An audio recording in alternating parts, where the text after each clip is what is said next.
Welcome everybody to Getting to Self-Sufficiency, helping foster youth thrive as young adults. My name is John Kelly. I am the co-executive director of Fostering Media Connections, which I'll briefly tell you about in a second. The reason we wanted to do this discussion today is because, I think during the 2000s, the early part of the millennium, research on foster care really surfaced what a lot of us intuitively know, which is that if you send young people off at age 18 to fend for themselves with very little support or positive people and mentors in their life, that's really hard to succeed. I don't think I could have done that. I know I couldn't have done that as an 18-year-old. One of the more significant policy responses to that, of course, around the 2008-9 era, was the extension of foster care to 21. And, that was a federal law that passed, the Fostering Connections Act. A little slow on the uptake right away, but at this point, we have almost every state with some form of extended foster care. And this discussion is kind of a recognition in my mind that the last 5 years have brought a new round of iteration on what comes next. Okay, so we've extended foster care to 21, but there's a lot of really interesting stuff going on, ideas being tried on different ways to come at helping young people emerge into adults successfully. So this is not going to be exhaustive. There are way more that we could have in a one to 1.5 hour conversation, but you're going to hear from some panelists today that really are going to tell you about some really cool, exciting things going on. So just quickly on the Fostering Media Connections front, we're a national nonprofit that uses the power of media and journalism to lead the conversation about children, youth, and families in America. We got 4 programs through which we do that. The Imprint is a daily news site covering child welfare, youth justice, and youth homelessness around the country. Fostering Families Today is a bi-monthly magazine that goes right to the homes of foster and kinship caregivers. And our Youth Voices Rising program is a program through which we engage young people with lived experience on things like writing op-eds or journalism fellowships, public speaking opportunities, giving them a chance to just basically have an unfettered pipeline to speak their mind about their experiences. And then last but not least is our Safe Camp Audio, which is our brand new podcast network. We've had a weekly podcast here at the Imprint for a while. Safe Camp Audio is kind of our next step in the audio space, and we're working with a lot of great content providers and producers on that right now. If you want to keep in touch with us, get to just kind of get an easy, light touch way to see what news we're producing here. We have all sorts of newsletters, national weekly one. We have a California one. I couldn't list it all on here, but we have one for Minnesota and Texas readers and New York readers as well. Just sign up at those links on this screen. I'm sure Abigail on my team, who's helping me get through this today, will post those links in the chat, which reminds me, if you want to throw a comment in, get some feedback while we're all talking here, definitely use the chat for that. Also use the chat for your questions. I'm going to be kind of moving through the visuals that these guys have provided me, but once we're done featuring all their different cool ideas and programs, we will hopefully have some time to take questions and get those out to these guys. And last but not least, before I introduce this panel, I just want to thank our sponsor for this event, Binti, who has been just a longtime supporter of what we do here at Fostering Media Connections. And I just want to give Duke Storin, who's the Vice President of Child Welfare Strategy at Binti, just a chance to talk to you guys a little bit about them. In addition to being their Vice President, Duke also ran Virginia's child welfare system. So he knows what he's talking about on both fronts. So Duke, I'll throw it to you for a sec here, man. Thanks, John. Really appreciate it. And just appreciate what a terrific panel we have today. I'm really excited to learn about all these amazing innovations and policies. As a mission-driven company focused on improving the lives of children and older youth, Binti is really proud to sponsor today's event and just be a long-term partner. For those of you who are not familiar with Binti, we're the most widely used child welfare software in the country. We have 456 customers across 34 states and DC, including 11 statewide implementations. Binti is a modular software as a service, so agencies can pick and choose the services they need, and we can deploy those quickly and at a really great cost point because we spread out those costs across all of our customers. I think it's really important to know that we build our solution based on intensive shadowing of workers and families. We're really committed to human-centered design and diverse voices, really articulating how and what they need from the system and how Benti can support that. And also from the experience of our staff, 1/3 of all Benti employees have direct experience in the child welfare system. As John mentioned, before coming to Benti, I was Commissioner of Social Services in Virginia. Child welfare and prevention services were part of the responsibilities of the agency. And I just wanted to lift up what I thought was a great program that we had called Great Expectations. This was a partnership that the agency had with the Virginia Community College system. It's a pretty simple concept, but it's really, really impactful. So Great Expectations would pair an adult coach, and we have coaches at all 21 community colleges throughout the state, and they would reach into high schools where we had foster youth, and they begin to work with them in their junior and senior year, and they would help assess skills and interest, talk about future, make plans for enrolling in colleges. And then they would stick with that youth throughout their college experience. They'd help advise them on curriculum choices, finding and mentoring and tutoring resources, solving transportation problems, scheduling issues, career planning, job hunting, budgeting, financial planning. You know, they became that really necessary, consistent adult and mentor, you know, throughout that entire journey. And then we paired that with, you know, wraparound services like housing, financial aid, scholarships to make that transition into college and a successful degree in college a reality. Since we began the program, 1,253 degrees have been conferred to 869 students.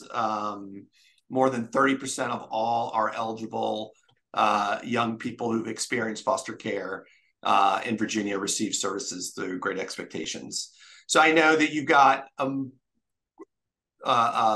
whole host of other amazing programs that we'll be talking about today, but I just want to lift that up, and please reach out anytime if you want more information or to get connected with the folks in Virginia. And I'll turn it back over to you, John. Thanks. Thanks, Duke. I appreciate that. And if you have any, you know, if there's a quick, I should have asked you this before, I apologize. But if you have a quick link, if somebody wants to learn more about Great Expectations, feel free to drop that in the chat, or maybe Abigail can find one while we're going here. Okay, so let's get to our panel. I'm just going to quickly go introduce them all, and then we can get right into this. Greg Williamson and Ruth White are going to be up first. Greg's the director of the Office of Youth Engagement for the Washington Department of Children, Youth, and Families. Ruth is the co-founder and executive director of the National Center for Housing and Child Welfare. They're going to be talking to you about a relatively new voucher program aimed at helping young people secure affordable places to live after foster care. Anissa Evans is the Older Youth Initiatives Manager for the Indiana Department of Child Services. She is going to tell you about her state's use of federal funds to add a young adult component to foster care. Patty Dew, Program Associate for the Family Wellbeing Strategy Group, the Annie Casey Foundation, is going to discuss a new approach to permanency that she and other former foster youth helped to develop. It's called Soul Family. Anna Johnson, who is now Policy Director for California Competes and formerly was the Associate Director of Housing and Health at John Burton Advocates for Youth, is going to talk about a really interesting pilot project that through which they worked with current and former foster youth in 6 counties around tax time. And then finally, pinch hitting for Sarita Cox, who is the co-founder of iFoster's, Timothy Foster, who's iFoster's Director of Communications. He's going to tell you about their organization's use of AmeriCorps to build on service as a path to self-sufficiency. So enough talking from me. I am going to go to our first folks here. I'll move the visuals along for them so they can feel free if I'm lagging to just chide me and say move to the next one. But I think we're going to start with Ruth.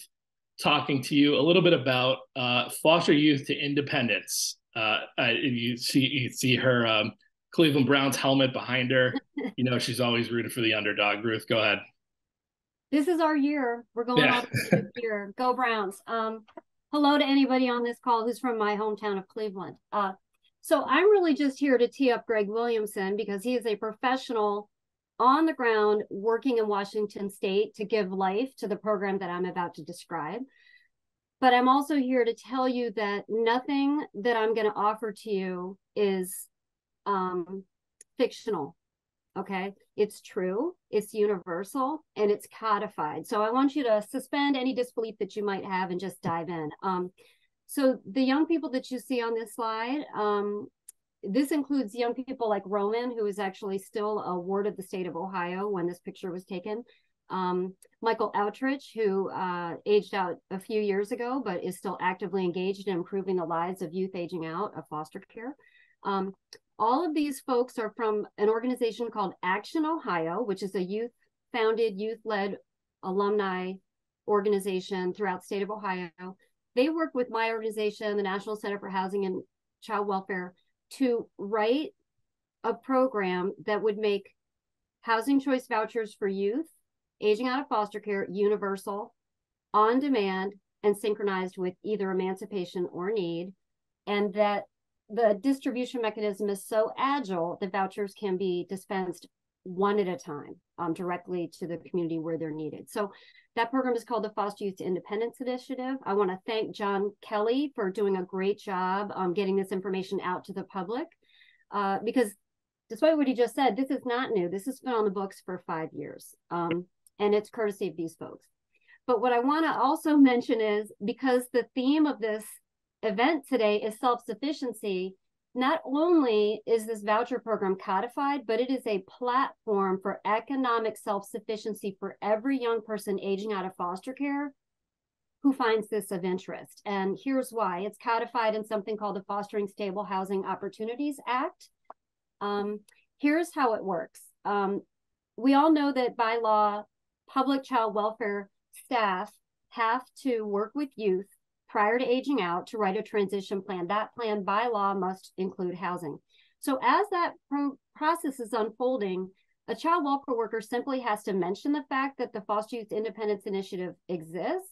If Johnny finds that of interest, and that's a good plan for his transition, all that caseworker has to do is refer that young person to the local public housing authority. If that public housing authority has vouchers on hand under something called the Family Unification Program, which is a voucher program that's been on the books for 30 years, they dispense one of those vouchers. If they don't, they simply ask HUD for a new voucher. So Greg will describe a little bit more about how that happens. But those are 3-year vouchers that are dispensed on demand. You'll also see on this slide that they bypass the waiting list. So if your housing authority's waiting list is closed, it's open specifically for this young person to get a voucher. The vouchers last 3 years. However, next slide. Because of the Fostering Stable Housing Opportunities Amendments Act of 2018, youth can earn an additional 2 years of voucher subsidy if they move towards self-sufficiency. There's a few ways they can meet that standard. They can enroll in HUD's Family Self-Sufficiency Program, which helps them bank increases in their rent. You guys should definitely look that up. Or they can work or go to school. And there's also generous exemptions. So we offer this slide to depict what it would look like if you had a young person aging out and they took advantage of, as John pointed out, the long-standing opportunity for extended foster care. They remained in foster care. They did everything they could do to get into an independent living program, get their own apartment, start to build work skills, be good renters. Then at about 20 and a half, they could be referred to this program that I'm describing. They would have that voucher for 5 years. So to give you an indication of how important this can be in terms of economic self-sufficiency and closing the wealth gap for youth aging out of foster care, we just ran the numbers for a young man in the District of Columbia who's getting his voucher in a month, and he's going to be in HUD's Family Self-Sufficiency Program, courtesy of the District of Columbia Housing Authority.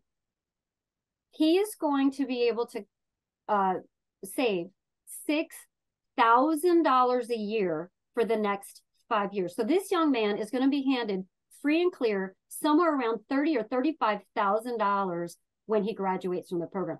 That's how you close the racial wealth gap, by aiming these resources at young people aging out of foster care who are young people of color are overrepresented.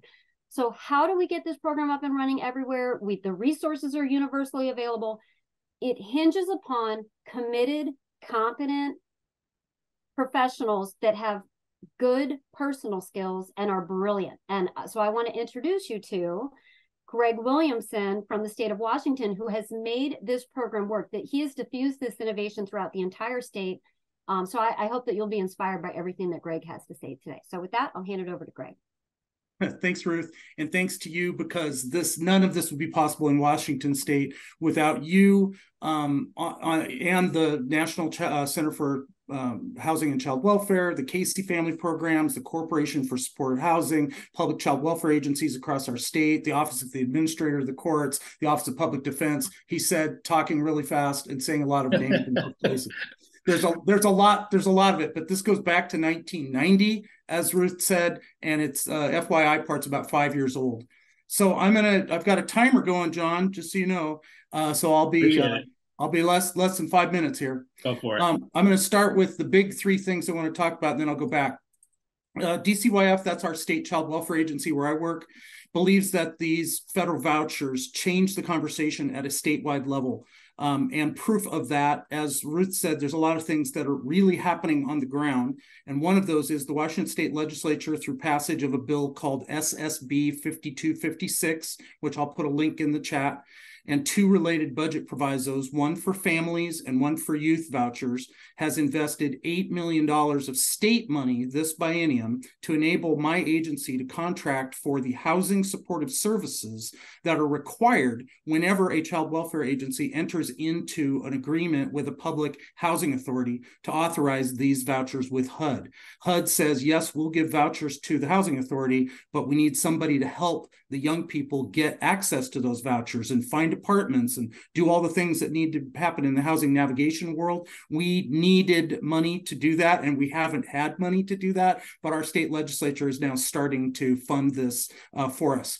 Second big point for us is just that this program in our state will be growing over the next 2 years. So Ruth says that we've been able to kind of spread this statewide. We do have a statewide vision. The legislature gave us enough money to really get it to each of our 6 regions, but not enough money yet to get to each of our 39 counties. So we're going to have some regional delivery of backup services happening in the next 2 years. And then we intend, I will recommend that we go back to the legislature for more funding in the future based on what the needs are at the local community level. We believe that young people have experienced enough instability. I don't want to add to that by promoting this housing voucher or the housing help or any of the systems that could help them before we have a system in place. We want to make sure that we've got something ready for the young person when we say you can do this thing. But over the past years, we've gone from being authorized for 2 FYI vouchers, in Yakima, Washington and Bellingham, Washington. And now we've been authorized for more than 400 vouchers going across 18 counties. And we have new counties coming in all the time trying to set this up. And we have actual young people moving into actual apartments, many times with water view. And so we think that's important. The third thing I'll share is that I believe our agency believes that this FYI program really provides a way to grow the housing pie.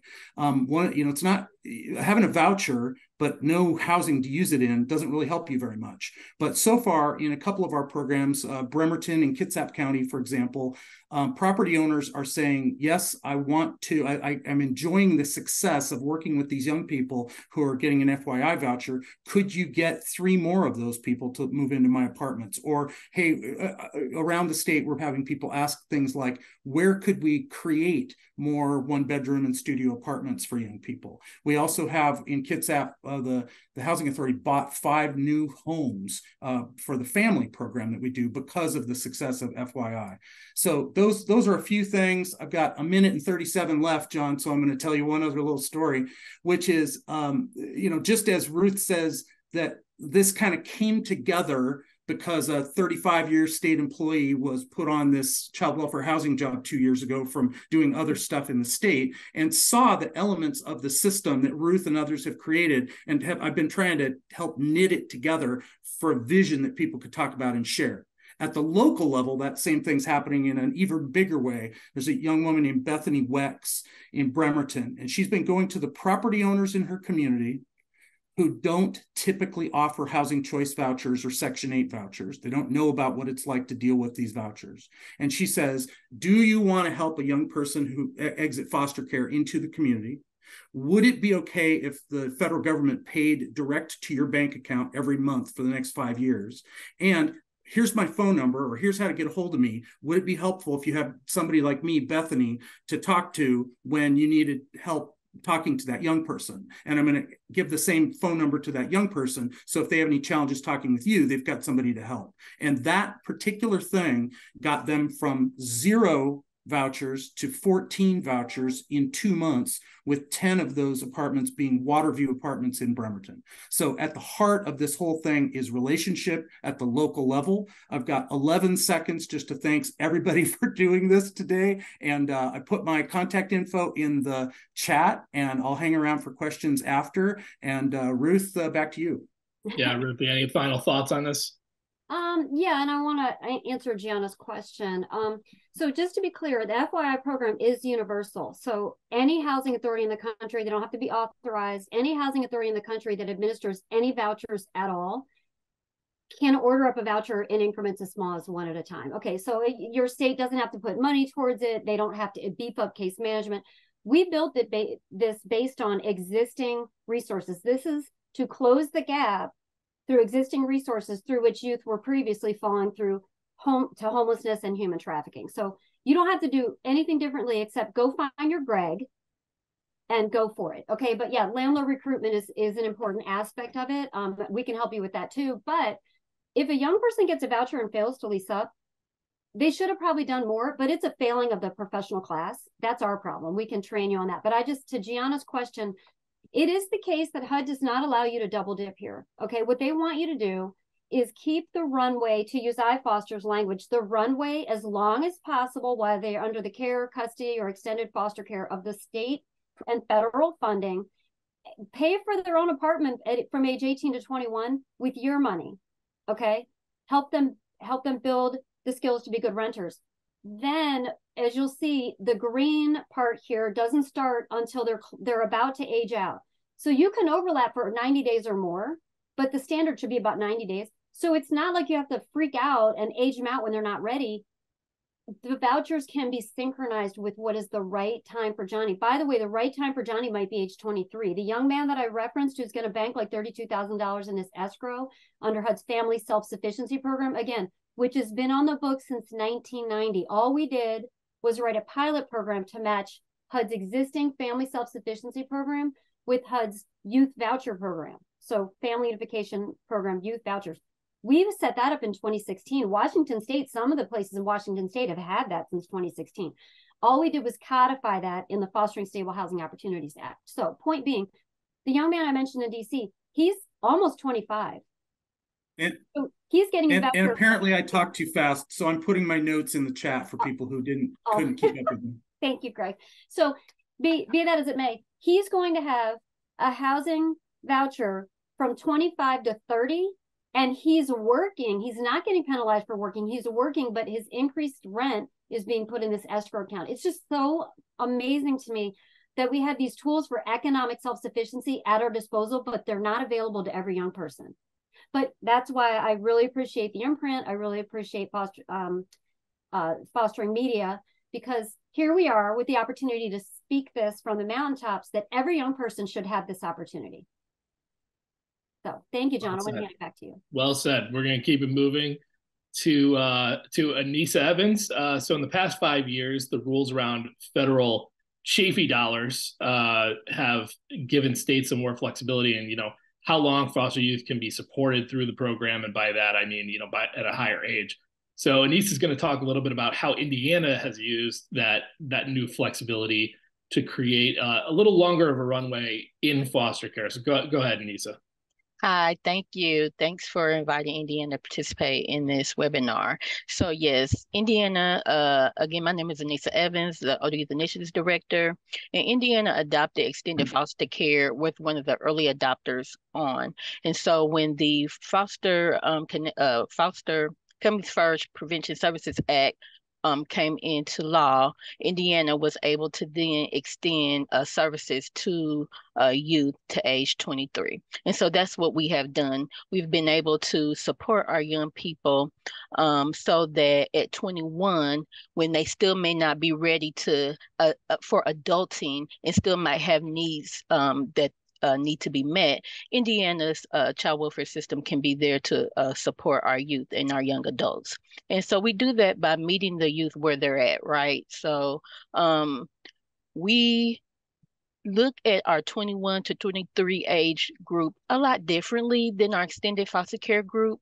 So we have young people that have probably been in the world, have been adulting for some time, and have some little bit of knowledge, but for some reason there's some issues or some things that are happening that they need some help and support in. And so that's what we want to do for that group of 21 to 23. We want to help support those young people, let them know how to broker out their services, use our Chafee dollars so that they don't have to get into the foster youth initiatives program, those housing voucher programs too soon. We can support our young people through our Chafee funds by assisting them with housing and meeting those housing needs. We also can meet our youth where they're at with their transportation needs. A lot of now we are able to expand and have expanded our Chafee funds for youth so that they can have viable transportation. I know that a lot of young people live in rural areas in our state and many other states, and transportation, public transportation is just not available. So being able to expand those services for transportation so our youth can become licensed driver and then obtain a viable transportation. We also help support our young people with our Chafee dollars through looking through the lens of education. So supporting young people, whether they are going through a four-year institution or looking to get a vocational training, we are there to help support our young people up to the age of 23 to get that additional support. And also thinking about long-term stability. When you're working with young people, and I looked at the bottom half of my screen there, those are the things that we are looking at. We're looking at skills, competency, experience and training, growth, ability, and knowledge and learning of young people, or young adults to age 21 to 23.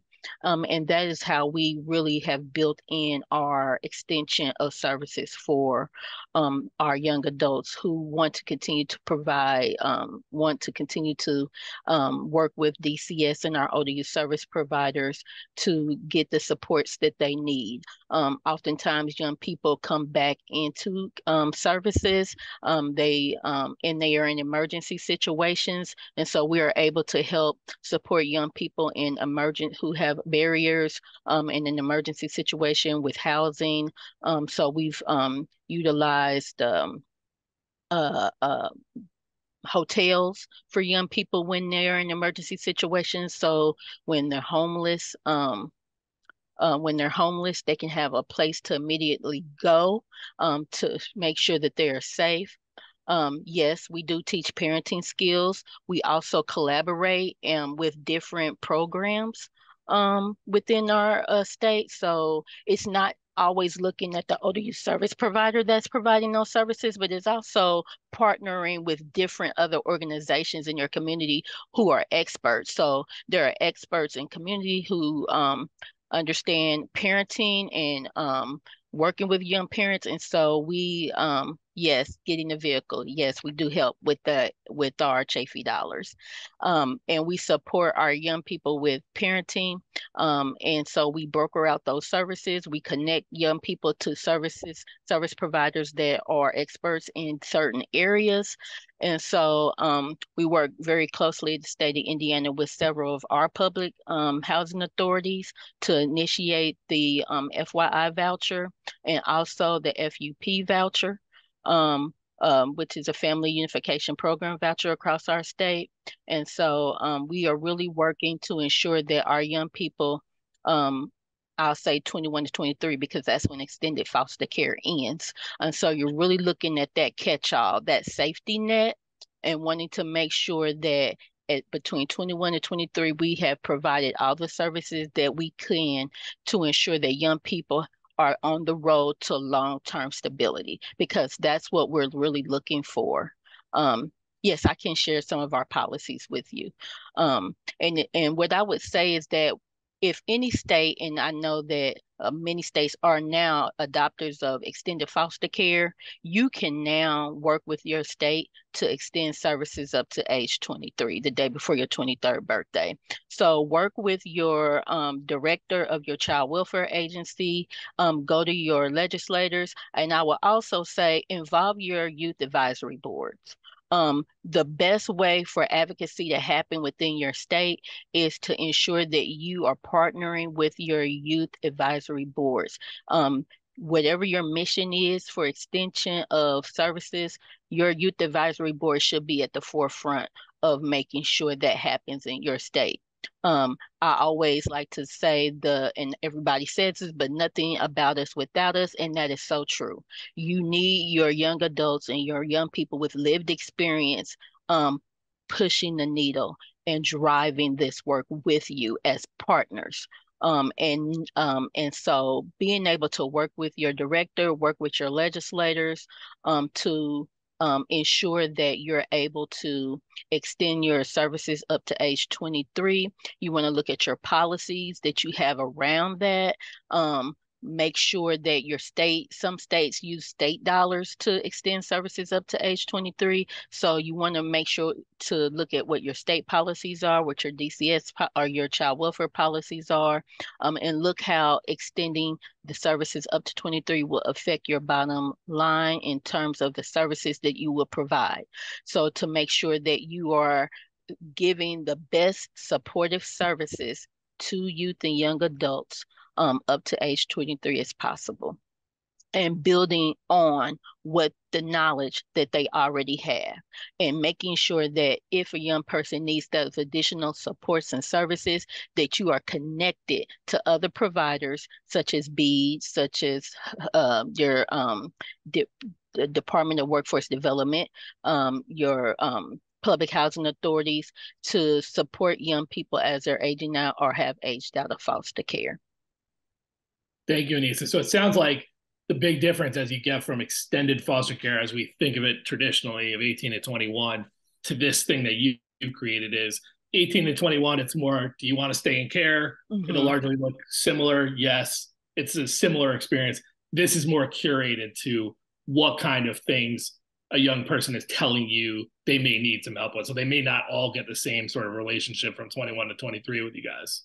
Correct. So Okay. it's definitely individually based off the needs of that young adult as they're wanting to continue on with services. And we want to meet those needs and meet that young person where they're at. And those young people are typically no longer in foster care. So they're young adults with lived experience. And so we want to make sure that we are supporting them in their, I say, adulting, as they're looking for true stability, and also understanding that nobody has it all together at 23. So we're still looking at making sure, those mistakes are going to happen, and that's okay. And we're going to be there to support our young adults as they're working through whatever obstacles that they have, to ensure that they can have and know how to get on that road to long-term stability. Love that. So that's Thank the you. difference. Mm-hmm. Yeah. Thank you, Anissa. You're All welcome. right. Soul Family. We're going to talk to Patty Dew about Soul Family. So for decades, permanency as a concept was really, it was in the child welfare field, this bifurcated thing. It was, you either meant reunifying a kid or them getting adopted. And, then more recently, this is definitely a good thing, kinship guardianship has come into account for a growing share of permanency as well. Now, this is the second time that I've wrote Patty into coming on to talk about Soul Family. She was kind enough to also join us on our podcast about this. And it's a different take on permanency that was developed by, herself and several other young leaders with lived experience. And it gives a lot of agency to young people to call the shots as they enter adulthood. So, Patty, can you describe what soul family is, why you see it as a necessary alternative, and maybe give these guys a little bit of intel on what could end up being the first test of this concept coming soon, right? Yeah, thank you so much for inviting me to be here. I'm so excited to speak on Soul Family. John, you mentioned that I actually was one of the original designers back when we were first talking about a fourth permanency option 5 years ago. I then became a consultant to continue redefining this proposal. And now I work at the foundation, the Annie E. Casey Foundation, where Soul Family is a part of my portfolio in helping the state of Kansas make it reality for their young people. It's really exciting. Soul Family is a proposed legal permanency option, not a project or anything like that. It's a permanency option like adoption or guardianship, reunification, that is designed by and led by young people. This option is really available for young people ages 16 and older. And what it does is it truly just recognizes, legalizes, and makes permanent the relationships that young people define as important in their own lives in a way that reflects their understanding and their developmental needs. Soul Family would include access to transition to adulthood benefits. It would like housing, education, medical benefits, ETV, Chafee funding. Soul Family would include a mechanism for support and monitoring to ensure that there's access to advocacy for when issues arise, because we know that happens in families. And unfortunately, young people, especially our young people in foster care, are not set up in a way to deal with the fluidity of relationships, but how can we provide them with the support to go through that? And we just overall feel that Soul Family just provides young people, and really that number is about 20,000 young people who otherwise age out of foster care with no relationships, any sense of belonging or permanency, with the relationships, resources, and supports that they need and they deserve to have, not just as they are becoming an adult, but as they transition into their livelihood forever. This graphic is our graphic that explains more about what permanency, what Soul Family is meant to do. So I'd just like to share briefly that you can see here our young person in the middle, who we've named Danielle. She's at the center of everything. Through Soul Family, she's able to maintain her legal relationships with her birth parents and her siblings. Because the young people in designing this, when we talked about it, we were like, we're tired of those bonds being severed legally through adoption. We felt like we were being placed in a position where I had to choose one family over another. Soul Family does away with all of that. It allows them to maintain those connections. In addition to that, Soul Family allows a young person to also establish a primary legal relationship with one or more adults. So these are the people who have legal rights and responsibilities over them. That's not to say that mom and dad, bio mom and dad, won't also have some sort of legal rights, but it allows a young person to be like, hey, I want Auntie Jill and Uncle Joe to be my people, and these are who I'm defining. In addition to that, though, we know that beyond the biological family, the nuclear family, and we know that beyond having these legal people in our lives who can help us make these decisions, there are natural connectors that we all have, not just young people in foster care, but you and I. We come into contact with coaches, with mentors, with our neighbors, our church, our pastors.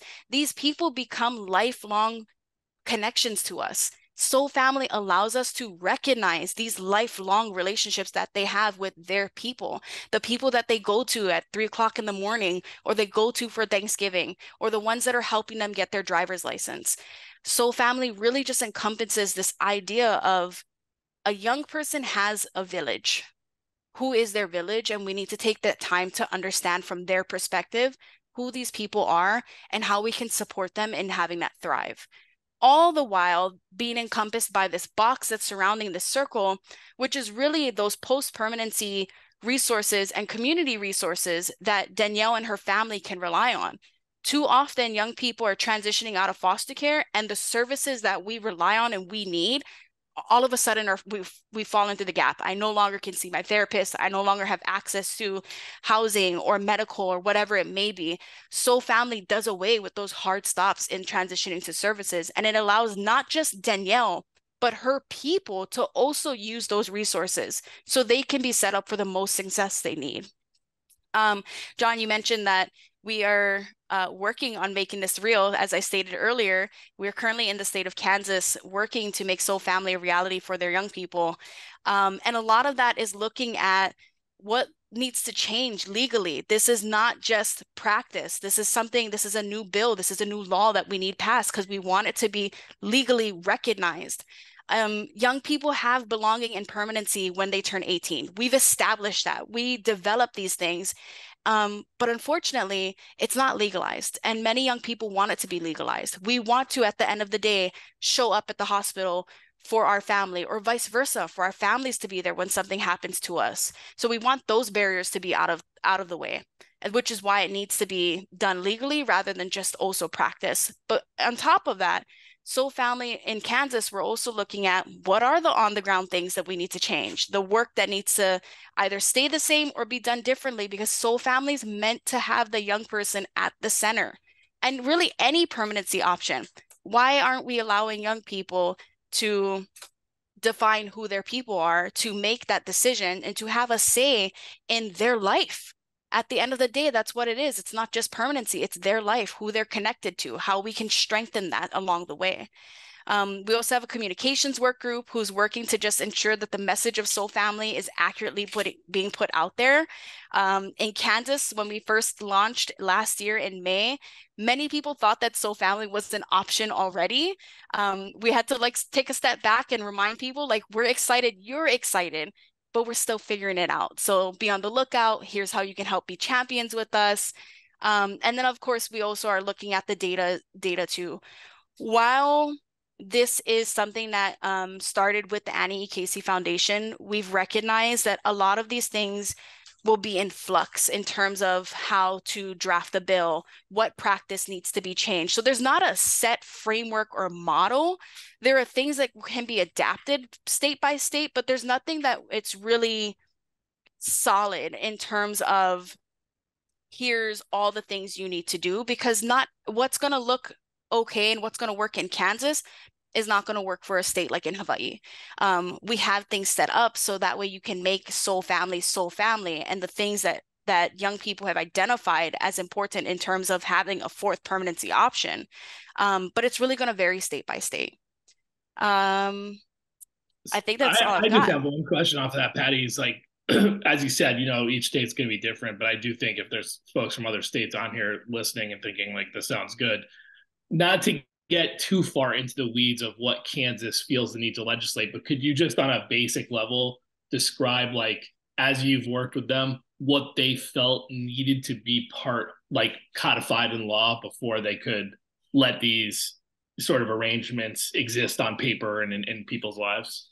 Yeah, I mean, the biggest thing was, again, we launched last year in 2021. It was a lot of work that we had done with the Kansas team. We had recognized that while we came in there to make Soul Family real for their young people, we needed to do some groundwork on relationship building. We had pulled together a group of lived experts and professionals in a way in which they hadn't been working together before. And we didn't realize that we had these group who needed to go through some healing. So it was a lot of relationship building on the forefront. And then for our legal side, it was really reviewing Kansas's current sync code. What were the things that were written in law currently that works with Soul Family? And what are the things where people are going to look at and be like, that's not okay? For example, one of the things that we're trying to figure out how do we best do this is, at the end of the day, people look at Soul Family and they're like, you're legalizing relationships, and we can't do that. And we're like, we can, specifically the ones where we're recognizing those long-term relationships. Everyone's very much like, you can't do that. Yes, and there are ways in which we can do it. So it's really trying to figure out current sync code in Kansas, what that looks like, what currently works with Soul Family, and what the original designers felt Soul Family brought, and what Kansas young people felt Soul Family needed to be before we could actually dive into the deeper writing and drafting of the bill. I'm happy to say that a draft of a legislation bill has been done. It's not ready for dissemination to public yet, but we're excited that in 2024, we will be introducing it in legislation. Very cool. Thanks, Patty. So, wow, we're only 5 minutes behind my intended pace, which is actually like low key. That's kind of on pace, to be honest. We're going to move to Anna Johnson, who, as I mentioned before, now with California Competes. Before that, she was with J-Bay, and she helped oversee a 6-county project in California that engaged youth in foster care with assistance at tax time, which can be scary for all of us. Very scary if nobody's ever helped you with it. So I wanted her to come on and just talk about, what the results were of that project and kind of what conclusions, Anna, that you drew from that experience in terms of like what a national or a state to state best practice would be on this stuff. And I apologize before you get rolling on this extremely ugly slide. I did want to make sure that people saw the checklist that they had put together for this project. So I did it as a QR code because I thought it'd be probably the easiest thing for people to see. But I could have made this prettier, and I apologize. Yeah, go ahead. No, that's okay. I'm pretty enough, so that'll work. I hope for everyone on the. Well, hello everyone. I know it's morning for some of you, afternoon. But thank you for joining us. Please don't turn away because I'm going to say taxes. Just hang in there with me. Basically, I'm a former educator, and then I went to policy school because, I just thought there are resources out there that are not coming to our kids and families and foster youth that they need. Taxes. There's actually, this is like one of the best resources that exists to reduce poverty, but because of like the way that it's so complicated or confusing, or it's not discussed, or it's avoided being discussed, we're not getting that money where it needs to be. Particularly during the pandemic, we had started to hear from foster youth that they weren't getting their stimulus checks. Transition age youth, former foster youth, youth living in group homes who no one else could claim them on taxes, parenting youth who could benefit from a number of credits, students in college who could benefit from a number of credits. They didn't know about it. They didn't know they qualified. They didn't know how to file their taxes, and they were very afraid of doing it wrong. So I said, okay, well, I'm a teacher, and I'll go do this IRS testing, and I'll learn something here. I'll learn how to do my taxes better, and I'll help some people get their stimulus checks. So I did something called the VITA program, which is the volunteer income tax assistance program that actually trains people for free. And then they set up sites to file taxes for free.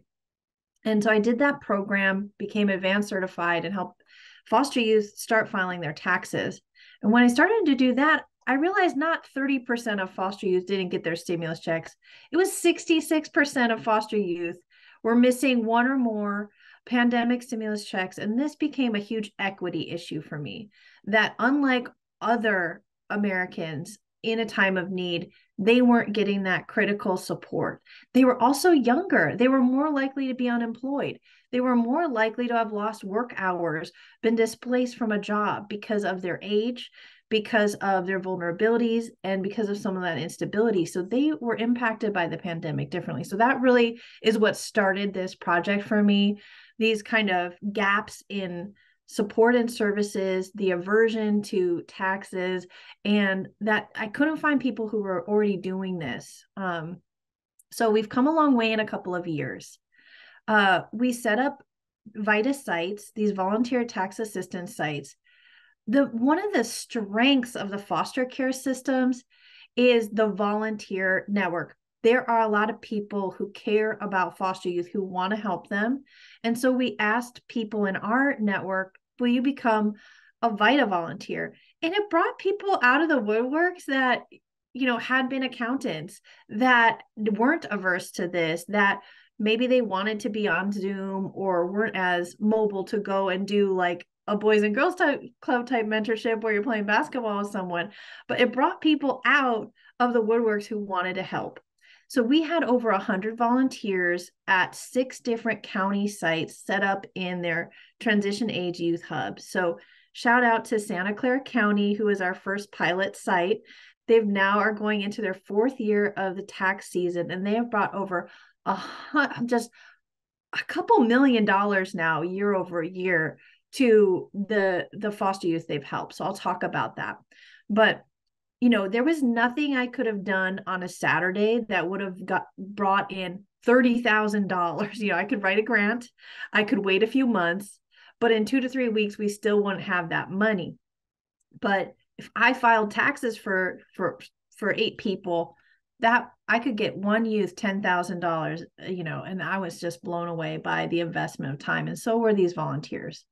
So we got volunteers together through the IRS program, set up these sites at the transition age youth hubs and centers. And then we help people file their taxes. We did some Saturday events. We did some food events. We did Zoom online free appointments for especially helpful for people with kids. They could sit there, get help with answering their questions. We also did Zoom sessions like this, where we said, do you want to learn how to do this yourself? And I'll just be here and answer your questions. And so they came onto Zoom.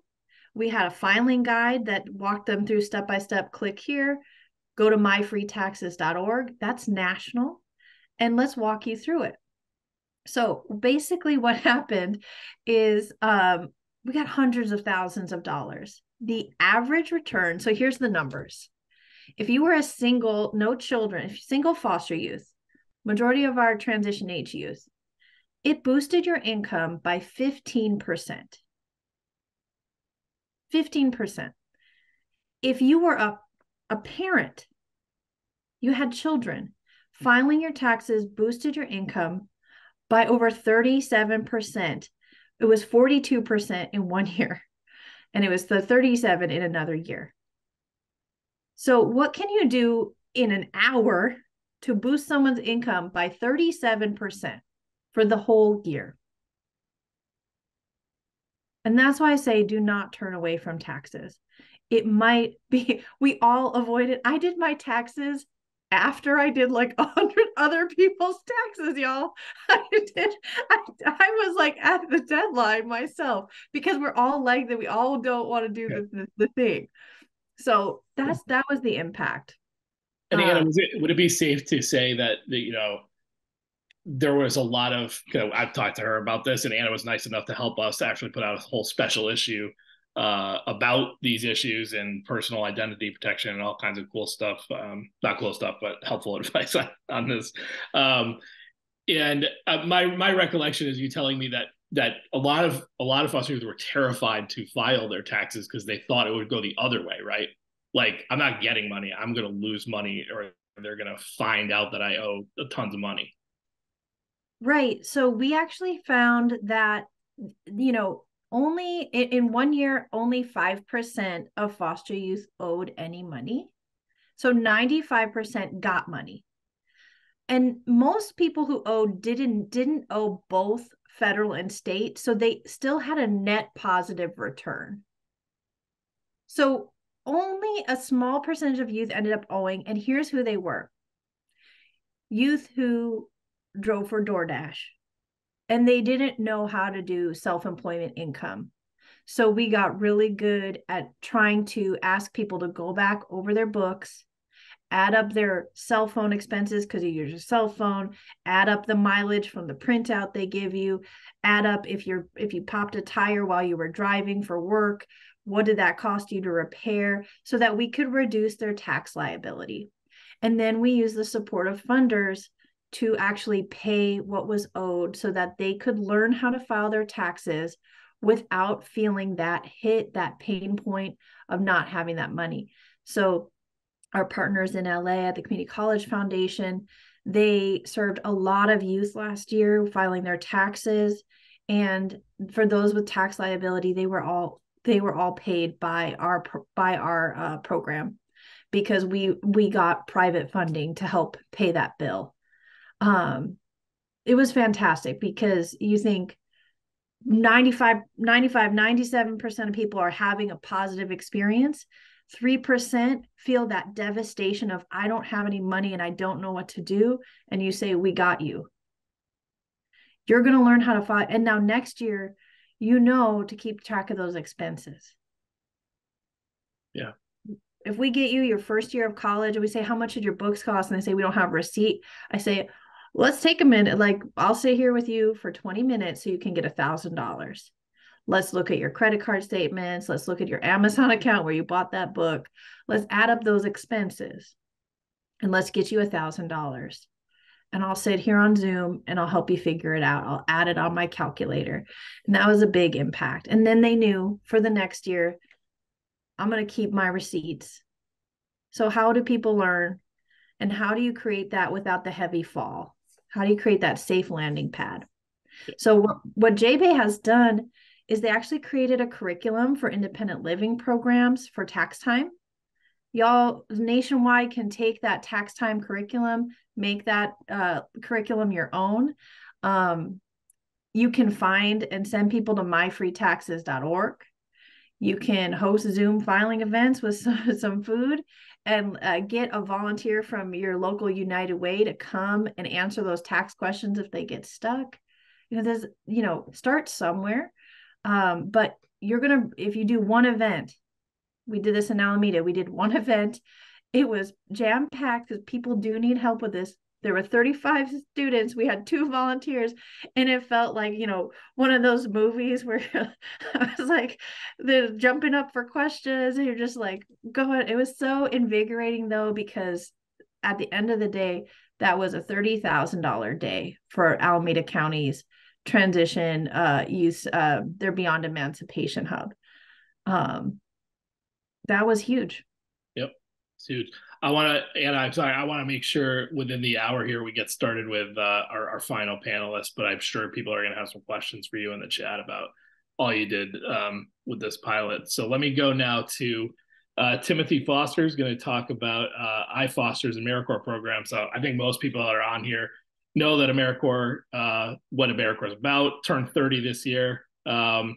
It is, a long-running program now that places young people into volunteer positions that are supported with stipends, help with college. But for a long time, there was no real tether between AmeriCorps and the child welfare system. So Timothy's going to talk about, what iFoster has done in this space. And I'm going to pass it over to him to do that. All right. Well, thank you, John. Once again, my name is Timothy Foster. I'm the communications director for iFoster. Shrita couldn't make it today. Now, my dog is barking. She just woke up. Sorry about that. So one of the cool programs that iFoster has is our AmeriCorps, our TAM AmeriCorps program. We won Best AmeriCorps Program in 2019, and this year we are also being awarded the Excellence in Diversity and Inclusion Award. We'll receive that award next month. But one of the things that this program allows is it allows for us to allow for service to be a pathway to self-sufficiency. So our AmeriCorps program, we offer to 300 young people throughout the nation. We're in 6 states.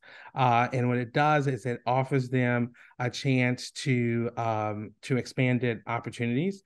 And those opportunities allow them to help other young people and in a lot of cases help other foster youth to self-sufficiency, and that is through providing them resources that they can find housing, find help with their taxes as well, or actually being that person who, when they call into our call center, to actually help them to find where the closest food bank or whatever they need is to them. This is a 10-month paid internship program, and this year is the first year in LA County will be opening our PHA program, which is our Public Health AmeriCorps, and so we'll be taking in 100 young people in LA County in partnership with Eisner Health. And that program is we just, like I said, we just started recruiting for it. But that program is all about helping young people into careers in healthcare. So not only will they, do their, I would say, their standard AmeriCorps service, they'll also be focusing on healthcare fields. So that's another huge component of our American program, is that the work and experience that they do, it provides them to real world connections to employment afterwards. This is layered or scaffolded with coaching and professional development. Each week, our young people meet with coaches that help them, figure out where they want to, what they want to do and where they want to be in life. So we continue to build on that. And after successfully completing the program, they are also given, scholarships, and they earn certificates along the way. So it all is about building them up through service. And another great piece of it, and a great piece of that service, is that one of the projects that they help on is the Voices of the Community survey. With the Voice of the Community survey, the young people we gather people's experiences throughout the country. And this is from healthcare workers. This is from, social workers. This is also from biological families, caregivers, and current and former foster youth, to find out how child welfare can be better from their perspective. This year we released our second report. And one of the things we released with it was a accompanying report called the Lived Experience Guide that provided six different ways in which child welfare could be improved from young people and from their perspective. And one of the things that Ms. Shan said was one of the core components of that was having a child-centric system, so that putting the child and what they need in the center of child welfare. So it's a really cool program that allows young people to get in there, get experiences, and learn and help other young people who have similar situations.